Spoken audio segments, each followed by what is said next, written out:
الرحمن الرحيم. قال رسول الله صلى الله عليه وآله وسلم: إن القلب ليحزن وإن العين لتدمع. حضرات، جو حریت کے امام مصلح اعظم امام حسین علیہ السلام کی شخصیت اور پرسنالٹی سے واقف ہیں، اس وقت میں ان سے خطاب نہیں کر رہا بلکہ ملک عزیز کے اپنے ان برادران اور بھائیوں سے مخاطب ہوں کہ جنہوں نے امام حسین علیہ السلام کا نام تو سنا ہے لیکن ان کی شخصیت اور ان کے کردار سے شاید واقف نہیں ہیں۔ آج سے تقریباً 1386 سال پہلے سرزمین عراق پر امام حسین علیہ السلام جو رسول اللہ صلی اللہ علیہ وآلہ وسلم جسے ملک عزیز میں محمد صاحب کہہ کے لوگ پکارتے ہیں، ان کے ناتی، ان کے نواسے امام حسین علیہ السلام کو کربلا کی سرزمین پر 3 دن کا بھوکا اور پیاسا ان کے 71 ساتھیوں کے ساتھ شہید کر دیا گیا۔ اور یہ شہادت بھی ایسی نہیں تھی کہ بلکہ اگر آپ تاریخ پڑھیں تو آپ کو یہ اندازہ ہوگا کہ انتہائی بے رحمانہ طریقے سے، انتہائی سفاکانہ انداز سے اس وقت کے جو سفاک اور ظالم اور جابر حاکم یزید، جس نے امام حسین علیہ السلام کو کربلا کی سرزمین پر بلا کر 3 دن کا بھوکا اور پیاسا شہید کر دیا۔ سوال یہ ہے کہ آخر امام حسین کو شہید کیا کیوں گیا؟ اور ہمارے ذہنوں میں یہ سوال آنا بھی چاہیے کہ آخر ایک انسان جو اپنے ملک میں، اپنے شہر میں، سرزمین مدینہ پہ زندگی گزار رہا تھا، آخر اس ظالم اور جابر کو ایسی کیا ضرورت پیش آئی کہ اس نے امام حسین کو کربلا بلا کر ان کے بچوں کے ساتھ، جس میں 6 مہینے کا علی اصغر بھی شامل ہے، جس میں 13 برس کے قاسم بھی شامل ہے، جس میں 18 برس کا جوان علی اکبر جو امام حسین کا بیٹا بھی شامل ہے، جس فوج اور جس لشکر میں 90 سال کا بوڑھا انسان بھی شامل ہے، ان کو آخر اتنی بے رحمانہ طریقے سے کیوں مارا گیا؟ اگر آپ تاریخ پڑھیں گے تو آپ کو اندازہ ہوگا کہ اس وقت کا جو ظالم اور جابر بادشاہ یزید تھا، جسے ہو سکتا ہے کہ بعض لوگ یہ سمجھے کہ وہ شاید کوئی مسلمان تھا، لیکن میں اپنے بھائیوں کو بتانا چاہوں گا کہ دنیا میں مسلمان اسے کہا جاتا ہے جس کے دل میں کعبہ کی اہمیت ہو، جس کے دل میں مدینے کی اہمیت ہو، جس کے دل میں آل محمد کی اہمیت ہو۔ لیکن اگر آپ یزید کی تاریخ کو پڑھیں گے تو آپ کو ملے گا کہ یزید ملعون وہ ہے جس نے مدینہ کو تاراج کیا، رسول اللہ کے روضے کی توہین کی۔ یزید ملعون وہ ہے جس نے خانہ کعبہ کو گرانے کی کوشش کی، خانہ کعبہ کے خلاف کو جلایا۔ اور یہی یزید ملعون وہ ہے جس نے آل محمد کو کربلا کی سرزمین پر بلا کر 3 دن کا بھوکا اور پیاسا شہید کیا ہے۔ لہذا دنیا ہو سکتا ہے اسے مسلمان تصور کرے، لیکن ہم آل محمد کے چاہنے والے اسے کبھی مسلمان تصور نہیں کر سکتے۔ وہ صرف ایک ظالم اور جابر بادشاہ تھا جو اپنی سلطنت اور سلطنت کے نشے میں چور ہو کر اس نے امام حسین سے یہ چاہا کہ وہ مکمل سرنڈر کر دیں، ظلم کے آگے گھٹنوں کو ٹیک دیں، اس کے خلاف چوں چرا نہ کریں، کوئی آواز بلند نہ کریں، جس طریقے سے یزید چاہے وہ زندگی گزارے، جتنا چاہے دنیا میں ظلم کرے، لیکن اس کے مقابلے میں وہ امام حسین سے یہ چاہتا تھا کہ کوئی ماں میرے مقابلے میں کھڑا نہ ہو، میری اس آواز کو دبائے نہیں، میں جیسے چاہوں دنیا میں ظلم کروں، جوڑ کروں، بچوں پہ حملہ کروں، بوڑھوں پہ حملہ کروں۔ جس طریقے سے آج آپ دنیا کا نقشہ اٹھا کر دیکھیں،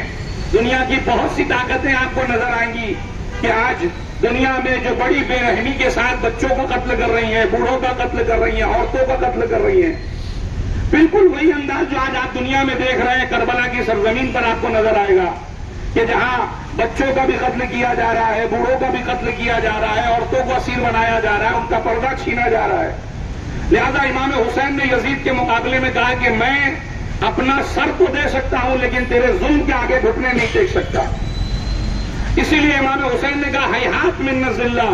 میں ذلت سے دور ہوں. کبھی فرمایا الموت اولا من رکوب العار، مجھے عزت کی زندگی پیاری ہے، لہذا اگر مجھے ذلت کے ساتھ زندگی گزارنا پڑے گا تو مجھے وہ عزت کی موت پیاری ہے جو ذلت کی زندگی کے مقابلے میں دی جا رہی ہے. لہذا امام حسین نے کہا کہ اگر یزید یہ چاہتا ہے کہ میں اس کے سامنے اور اس کے ظلم کے سامنے گھٹنے ٹیک دوں تو میں ظلم کے مقابلے میں گھٹنے ٹیکنے والوں میں سے نہیں ہوں. میں نبی کا نواسا ہوں، میں علی کا بیٹا ہوں، میں فاطمہ کا لخت جگر ہوں. میرے جسم میں میرے بابا نے یہ کہا تھا دنیا والوں سے کہ کونا للظالم خصما وللمظلوم عونا، ہمیشہ ظالم کے مقابلے میں کھڑے ہو جانا اور مظلوموں کا حامی بن کے دنیا میں زندگی گزارنا. لہذا سید الشہداء نے اپنے 71 ساتھیوں کے ساتھ شہادت پسند کی، اپنا گلا کٹوانا پسند کیا. اور شاید دنیا کی تاریخ میں پہلی بار ایسا ہوا ہوگا، دنیا والوں نے یہ سوچا ہوگا کہ جو گلا کاٹتا ہے وہ دنیا میں جیتتا ہے، جس کا گلا کٹ جائے وہ دنیا میں ہار جاتا ہے. لیکن آج 1400 سال کے بعد بھی پوری دنیا میں امام حسین کا غم منایا جانا، ہر انسان کے دل میں امام حسین کی جگہ کا پیدا ہونا، یہ اس بات کی علامت ہے کہ یزید کل بھی مرد آباد تھا، یزید آج بھی مرد آباد ہے اور یزید کل بھی مرد آباد رہے گا. لیکن فاطمہ کا لخت جگر کل بھی زندہ باد تھا، آج بھی زندہ باد ہے اور قیامت تک زندہ باد رہنے والا ہے. لبیک یا حسین، لبیک یا حسین، لبیک یا حسین. اور آج آپ دیکھیں ہمارے ملک کی تاریخ اٹھا کر دیکھیں، جب ہمارا ملک انگریزوں کے چنگل میں قید تھا، اس دنیا کا، اس ملک کا ایک ایک انسان یزید کے فکر رکھنے والے ان انگریزوں کا غلام بنا پھر رہا تھا. اس وقت بھی جب مہاتما گاندھی ہو یا ان کے جتنے بھی ساتھی تھے جنہوں نے اس ملک کو آزادی دلانی چاہی تھی، تو اس وقت بھی جناب مہاتما گاندھی نے یہ بات کہی تھی کہ اگر مجھے اس انقلاب کی طاقت کہیں سے ملی ہے تو وہ امام حسین علیہ الصلوۃ والسلام کی تاریخ پڑھنے کے بعد ملی ہے کہ جب وہ اس وقت کی دنیا کی سب سے بڑی طاقت سے 71 ساتھیوں کے ساتھ جنگ لڑ سکتے تھے، تو میرے ساتھ میرے ہندوستان میں تو بہت سے لوگ ہیں، لہذا ان کو یہ طاقت ملی. اور نہ تنہا ہندوستان کی بات کر رہا ہوں، پوری دنیا میں آپ جا کر تاریخ پڑھیں، ہر مظلوم کی آواز کا نام حسین ابن علی ہے. جس نے بھی ظالم کے مقابلے میں لوہا لینے کی کوشش کی ہے اس نے امام حسین علیہ الصلوۃ والسلام سے درس عبرت لیا ہے، اور اس کے وجود میں وہ طاقت آئی ہے کہ اگر امام حسین 71 ساتھیوں کے ساتھ یزید جیسے ظالم کو گھٹنوں پہ لا سکتے ہیں تو ہم بھی آخر ظالم کے مقابلے میں کھڑے ہوں گے. اور اگر آج کی دنیا میں آپ کو دیکھنا ہے تو آپ دیکھ لیجئے 61 ہجری سے پہلے ممکن ہے کہ دنیا میں کئی مذہب و فرقے رہے ہوں گے، لیکن امام حسین نے اپنی شہادت کے بعد دنیا میں صرف 2 فرقے باقی رکھے، اور وہ فرقہ ہے، ایک حسینی ہے اور دوسرا یزیدی ہے. اور آج بھی آپ نے دنیا میں اپنی آنکھوں سے دیکھا کہ ان 12 دنوں کی جنگ میں جو غاصب اسرائیل یہ کوشش کر رہا تھا کہ علی والوں کو دبا دے گا، حسینی فکر رکھنے والوں کو گھٹنے پہ لا دے گا، 12 دن کے بعد خود چلانا، چیخنا اور اپنے گھٹنوں پہ آنا یہ بتاتا ہے کہ نہ اس کے اندر یہ دم تھا، نہ اس کے آبا و اجداد یزید میں یہ دم تھا. کل بھی حسین والے سرخرو تھے، آج بھی حسین کی فکر رکھنے والے سرخرو ہیں. نہ کل کا ظالم جیتا تھا اور نہ دنیا میں آج کوئی ظالم سرخرو ہو سکتا ہے. ہر دور میں اگر کسی کو کامیابی مل سکتی ہے تو وہ حسین کی فکر رکھنے والے کو. یہی وجہ ہے کہ ہم اس جلوس کو باہر نکال کر یہی اعلان کرتے ہیں کہ مولا حسین آپ نے کربلا کے میدان میں 71 ساتھیوں کے ساتھ ظالم کا مقابلہ کیا تھا، اور آج ہم بھی اس جلوس سے یہ اعلان کر رہے ہیں کہ دنیا کے ہر ظالم کے مقابلے میں ہماری قوم کھڑی نظر آئے گی، ہر مظلوم کے مقابلے میں ہر مظلوم کا ساتھ دیتی نظر آئے گی. اس لیے کہ حسین نے ہمیں ایک چیز سب سے زیادہ سکھائی ہے کہ ذلت کی زندگی سے عزت کی موت پیاری ہے. موت کو گلے لگا لینا لیکن کبھی ظالم کے مقابلے میں گھٹنے نہ ٹیکنا. لبیک یا حسین، لبیک یا حسین، لبیک یا حسین، لبیک یا حسین. بس عزیزان گرامی، اور اسی آخری پیغام کے ساتھ میں اپنی بات کو ختم کر رہا ہوں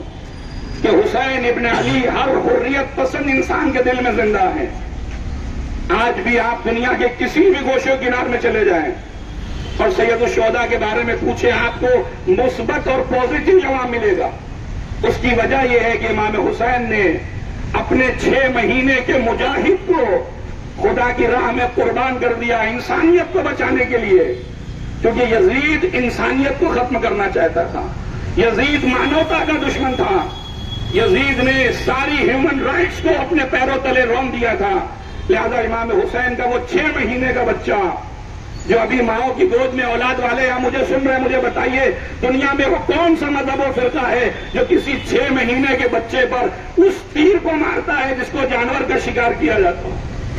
لیکن امام حسین کے اس 6 مہینے کے بچے جس کا نام تاریخ میں علی اصغر لکھا کہ جب امام حسین نے فوج اشکیہ سے مخاطب ہو کر کہا تھا کہ یہ میرا بچہ 6 مہینے کا بھوکا اور پیاسا ہے، اگر تمہیں مجھ سے دشمنی ہے تو اس بچے نے تمہارا کیا بگاڑا ہے، اس بچے کو پانی پلا دو. لیکن ظالموں نے پانی پلانے کے بغیر اس بچے کے گلے پہ تیر مار کر اس کو شہید کیا. اور حسین اپنی آنکھوں سے اپنے اس بچے کا جنازہ لے کر خیمے میں آ کر باپ کو ماں کو بتا رہے تھے، اے رباب تمہارا بیٹا 3 دن کا بھوکا اور پیاسا دشمن کی تیر سے نشانہ بن گیا. ان ساری مصیبت کے باوجود حسین آواز دیتے انی لا اری الموت الا سعادہ، میں اس موت کو سعادت سمجھتا ہوں جو ظالمین کے مقابلے میں کھڑے ہونے کے بعد آتی ہے، اور اس زندگی کو کبھی نہیں پسند کر سکتا جو ظالمین کے سامنے گھٹنے ٹیکنے پر آتی ہے. لہذا حسین کا یہی پیغام ہم پوری امت مسلمہ پوری انسانیت کو دینا چاہتے ہیں کہ یاد رکھو